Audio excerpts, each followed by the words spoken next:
Imagina el palacio más lujoso que hayas visto jamás. Mármol blanco por todas partes. Columnas tan altas como edificios de varios pisos. Estatuas de oro.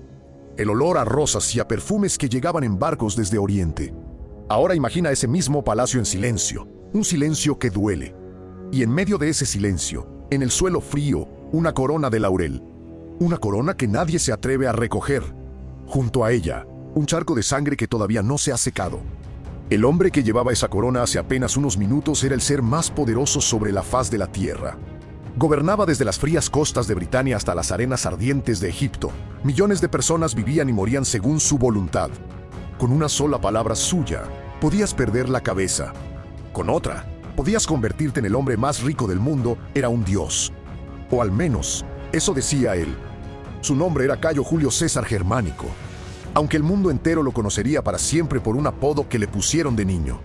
Un apodo gracioso, cariñoso incluso, que con el tiempo se convertiría en sinónimo de terror y de locura absoluta. Lo llamaban Calígula. Y hoy vamos a contar su historia. La historia de cómo un niño adorado por los soldados romanos se convirtió en uno de los tiranos más temidos y más extraños que el mundo ha conocido jamás. La historia de un hombre que tenía todo el poder imaginable y que, según cuentan, lo usó para nominar a su caballo como ministro del gobierno, para declararse a sí mismo Dios en vida y para gastar en una sola noche lo que un trabajador normal no ganaría en 10 generaciones. ¿Cómo se pierde la cabeza cuando se tiene el mundo en las manos?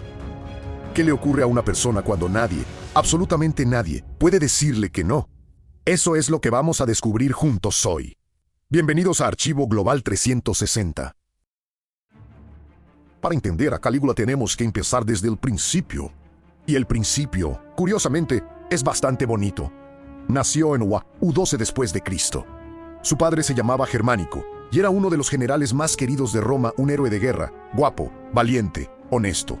El tipo de hombre del que la gente habla con admiración en las calles. Su madre se llamaba Agripina y era nieta del mismísimo Augusto, el primer gran emperador de Roma. En otras palabras, este niño no era cualquiera. Llevaba sangre imperial en las venas desde el primer día. Y como su padre pasaba la mayor parte del tiempo en campaña militar, el pequeño Cayo creció entre soldados. Literalmente vivía en los campamentos del ejército, rodeado de hombres con armadura, espadas y escudos. Y a los soldados les encantaba aquel niño. Era simpático, curioso, siempre metido en medio de todo. Pero la vida no tardó en volverse cruel. Cuando Calígula tenía apenas 7 años, su padre Germánico murió. Las circunstancias fueron muy sospechosas. Hubo quien dijo que lo envenenaron. Hubo quien señaló directamente a Tiberio, el emperador de entonces. Lo cierto es que el hombre más admirado de Roma murió lejos de casa, en Siria, y que su muerte dejó a toda la familia en una posición muy peligrosa. Para hacerle gracia, le confeccionaron una versión en miniatura del uniforme militar, con su casco pequeño, su espada de juguete y, lo más importante, sus sandalias militares. Las sandalias que usaban los soldados rasos se llamaban en latín calegy, zapatos de soldado fuertes y resistentes. Y así fue como aquel niño empezó a llamarse Calígula, que viene a significar algo así como pequeñas botas de soldado o el niño de las botas. Era un apodo de cariño, un mote adorable para un niño adorable. Porque en Yomao, cuando caías en desgracia con el emperador, caía toda tu familia. Y eso es exactamente lo que ocurrió. La madre de Calígula fue desterrada a una isla desierta, donde murió de hambre años después. Sus 2 hermanos mayores fueron arrestados y ejecutados. A Calígula lo mandaron a vivir con su abuela primero, y después con su bisabuela Livia. Pasó su infancia y su adolescencia como un huérfano de lujo vigilado y cercado, sabiendo que en cualquier momento podía correr la misma suerte que el resto de su familia. ¿Puedes imaginarte crecer así? Sabiendo que el hombre más poderoso del mundo desconfía de ti, viendo cómo matan a tu familia uno por uno, teniendo que sonreír, callar y fingir que todo está bien, porque el más mínimo error puede costarte la vida. Calígula sobrevivió, y sobrevivió precisamente porque aprendió a callar, aprendió a no mostrar lo que pensaba, aprendió a actuar. Más tarde, el propio Tiberio diría de él, con una mezcla de admiración y de siniestro alivio, que nunca había habido un mejor esclavo ni un peor amo. Cuando Tiberio murió en el año 37, Calígula tenía 24 años, y Roma estalló de alegría. La gente salió a las calles. Hubo fiestas durante días. Sacrificaron más de 160,000 animales en los templos para celebrarlo. El hijo de Germánico, el niño de las botas, iba a ser el nuevo emperador, el joven heredero que pondría fin a los años oscuros de Tiberio. Todo el mundo estaba entusiasmado. Y durante los primeros meses, Calígula cumplió con las expectativas. Liberó a los presos políticos, devolvió los bienes a las familias desterradas, abolió algunos impuestos, fue generoso, abierto, cercano al pueblo. Roma lo amaba y ese amor era sincero. Pero algo, en algún momento, se rompió. Nadie sabe exactamente cuándo ni cómo cambió Calígula. Hay una teoría que dice que todo empezó con una enfermedad. Unos meses después de llegar al poder, cayó gravemente enfermo.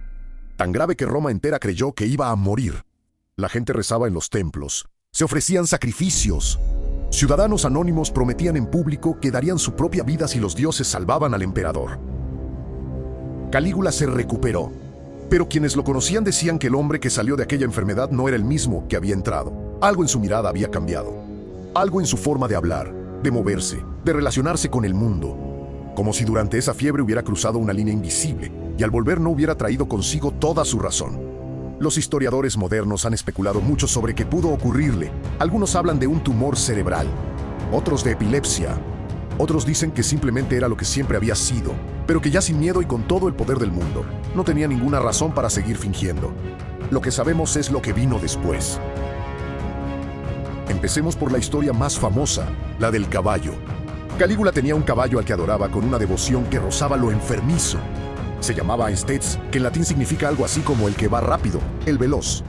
Y este caballo no vivía como un caballo, vivía como un aristócrata. Tenía su propia mansión, con establos de mármol, con pesebres de marfil, con mantas de tela de púrpura, que era el color reservado exclusivamente para los emperadores y los dioses.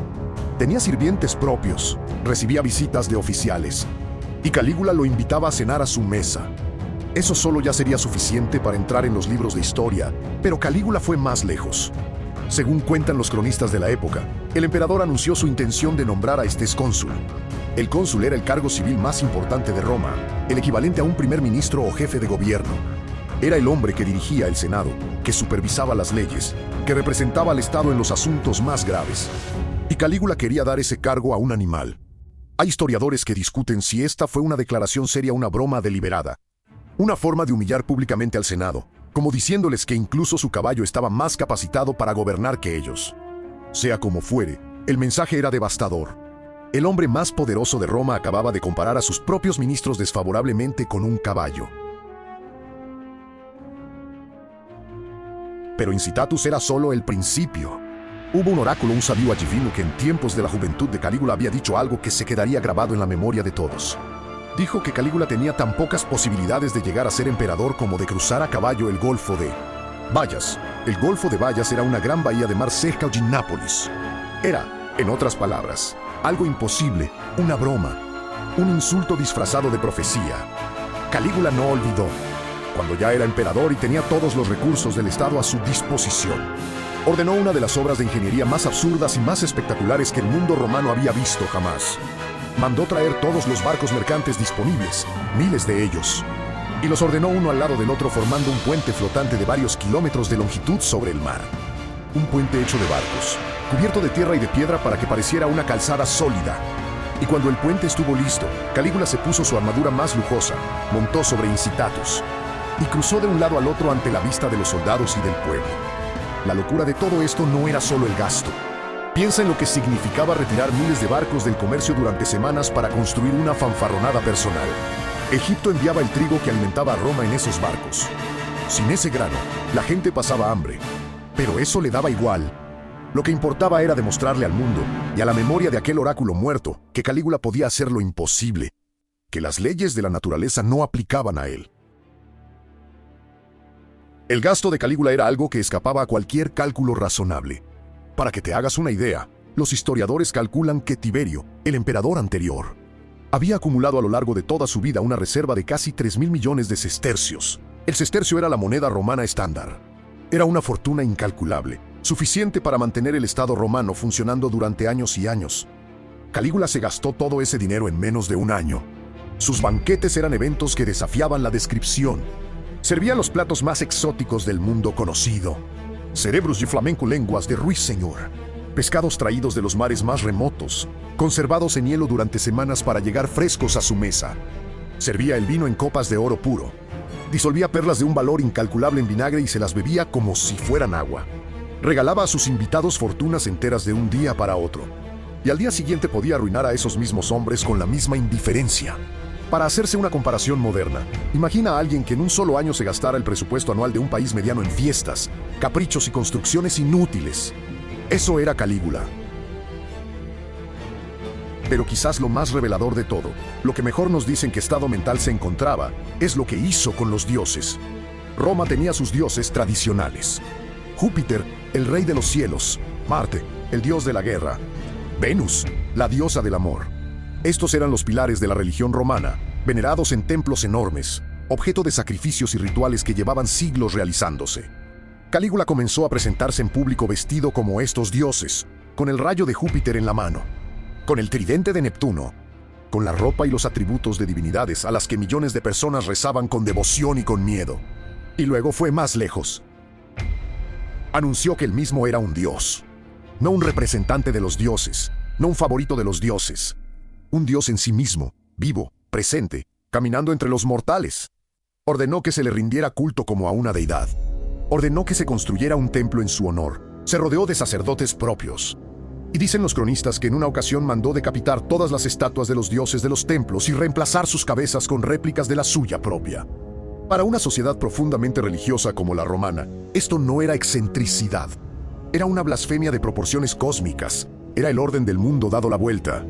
Y era, para muchos, la señal definitiva de que algo muy grave estaba ocurriendo en la mente del hombre que gobernaba el mundo. Hay un episodio que ilustra perfectamente hasta dónde llegaba su delirio de grandeza. Cuentan que en cierta ocasión convocó a Júpiter, es decir, a la estatua del dios en su templo, para pedirle que compitiera con él en un concurso de ventriloquismo. Algunos cronistas dicen que se acercó a la estatua, le habló al oído y luego dijo en voz alta que Júpiter le había confesado que él, Calígula, era superior. Que incluso el rey de los dioses reconocía su superioridad. Era un hombre que ya no distinguía entre la realidad y el teatro de su propio poder. La pregunta que se hacía todo el mundo en Roma era obvia. ¿Hasta cuándo? Vivir bajo el gobierno de Calígula era como vivir con una espada suspendida sobre la cabeza. Nadie estaba seguro. Un senador podía estar cenando en palacio una noche y aparecer muerto a la mañana siguiente. Un general podía ser el favorito del emperador un día y estar acusado de traición al día siguiente. Las ejecuciones se habían vuelto tan frecuentes que los carceleros y los verdugos trabajaban sin descanso. Calígula mandaba matar no solo a enemigos reales, sino a personas que lo miraban de forma extraña, o que no reían con suficiente entusiasmo en sus banquetes, o simplemente porque sí, porque le apetecía. Porque el poder absoluto no necesita justificación. Hubo un senador al que mandó ejecutar durante una cena porque su buen humor le resultaba sospechoso. Había otro a quien obligó a correr junto a su litera durante kilómetros bajo el sol mientras el senador vestía su toga de ceremonia. Había personas a las que humillaba en público de formas deliberadamente degradantes, obligándolas a arrastrarse o a realizar acciones ridículas ante la corte, solo para dejar claro quién mandaba. Los miembros de la Guardia Pretoriana lo veían todo. La Guardia Pretoriana era algo así como los guardaespaldas del emperador, pero mucho más poderosos. Eran la élite del ejército romano, los mejores soldados, los mejor pagados, los únicos que tenían permitido portar armas dentro de Roma. Su misión era proteger al emperador, pero también podían destruirlo. A lo largo de los meses, la conspiración fue tomando forma en silencio. El que la lideró se llamaba Casio Querea.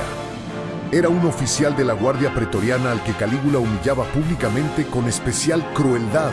Lo llamaba con apodos femeninos. Se burlaba de su voz, lo ridiculizaba ante sus compañeros. Y Querea, un soldado veterano que había servido a Roma con honor durante décadas, llegó a un punto en el que decidió que ya era suficiente. El día elegido fue el 24 de enero del año 41. Calígula estaba en el teatro, asistiendo a unos juegos. Era un día de celebración, con música, con actores, con el público romano disfrutando del espectáculo. En algún momento durante un receso, Calígula se dirigió por un pasillo hacia los aposentos privados del teatro. Querea y sus cómplices estaban esperando. Lo que ocurrió después fue brutal y rápido. Los conjurados se lanzaron sobre Calígula con sus espadas. Calígula, que era el hombre más protegido del mundo, quedó completamente solo en ese pasillo. 30 puñaladas. Eso es lo que contaron los cronistas. 30 puñaladas para acabar con el hombre que se había proclamado Dios inmortal. Murió a los 28 años de edad. Había gobernado Roma durante casi 4 años. Lo que siguió fue un momento de caos puro. Sus guardias alemanes, que eran un cuerpo de guardia personal distinto a los pretorianos, salieron en busca de venganza por el palacio. Mataron a varios senadores inocentes que se cruzaron en su camino antes de que pudieran ser calmados. El propio Quería fue ejecutado poco después, por orden del nuevo emperador, porque Roma necesitaba un nuevo emperador. Y los pretorianos encontraron a Claudio, el tío de Calígula, escondido detrás de una cortina en el palacio, temblando de miedo. Lo sacaron de allí y lo proclamaron emperador, casi por accidente, casi como una broma. Claudio resultaría ser un gobernante sorprendentemente capaz, pero ese es otro episodio de la historia. Llegados a este punto, hay que hacerse la pregunta que los historiadores llevan 2000 años discutiendo. ¿Estaba realmente loco Calígula? Antes de irte, me gustaría que dejaras tu opinión en los comentarios. ¿Crees que los líderes actuales pueden llegar a esos extremos de egolatría y delirio de poder que vimos en Calígula? ¿Hay límites naturales en el mundo moderno que lo impedirían? ¿O la naturaleza humana es siempre la misma y solo necesita las condiciones adecuadas para revelar su peor cara? Si este video te ha parecido interesante, no olvides suscribirte a Archivo Global 360 y activar la campanita para que no te pierdas ninguno de nuestros próximos documentales históricos. Cada semana traemos historias del pasado que iluminan el presente. Hasta la próxima.